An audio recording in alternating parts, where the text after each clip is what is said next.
बिस्मिल्लाहिर्रहमानिर्रहीम। इय्याका नअबुदु व इय्याका नस्तईन। मैं सबसे पहले सिख बरादरी को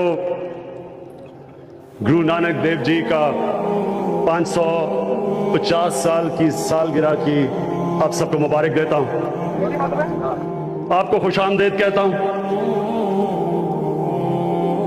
आज मैं खास तौर पे आपको मुबारक देने के बाद जो हमारी हुकूमत जिसमें FWO सबसे आगे थी, बाकी सारी मिनिस्ट्रीज जिन्होंने 10 महीने के अंदर ये सारा कॉम्प्लेक्स बनाया, सड़क बनाई, पुल बनाया, मैं आज आपको खराज तहसीन पेश करता हूं। मुझे तो अंदाजा ही नहीं था कि मेरी हुकूमत इतनी एफिशिएंट है।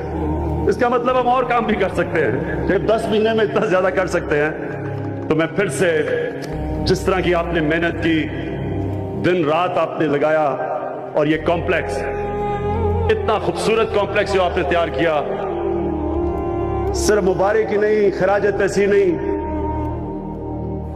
दिल से आपके लिए दुआएं हैं कि आपने इतने लोगों को इतनी खुशियां दी। मुझे खुशी होती है देख के जिस तरह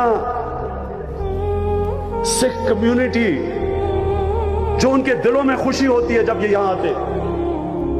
नवजोत सिद्धू ने जो दिल से आज शेर व शायरी की, दिल से की, दिल में अल्लाह बसता है। आप किसी को भी जब खुशी देते हैं, आप अल्लाह को खुश करते हैं।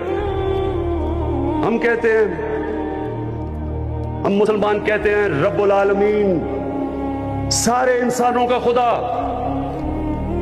हमारे नबी सल्लल्लाहु अलैहि वसल्लम रहमतुल आलमीन है, सब इंसानों के लिए रहमत लाने वाले, सिर्फ मुसलमानों के लिए नहीं। जो भी अल्लाह के पैगंबर इस दुनिया में आए, वो सिर्फ 2 पैगाम लेके आए, एक इंसानियत का और दूसरा इंसाफ का।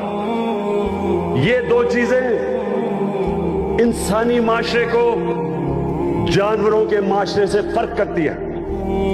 जानवरों के माशरों में ना इंसाफ होता है, ना इंसानियत होती है। सर्वाइवल ऑफ द फिटेस्ट, इंसानियत नहीं होती। जो ताकतवर वो बच जाता है, जो कमजोर वो मर जाता है।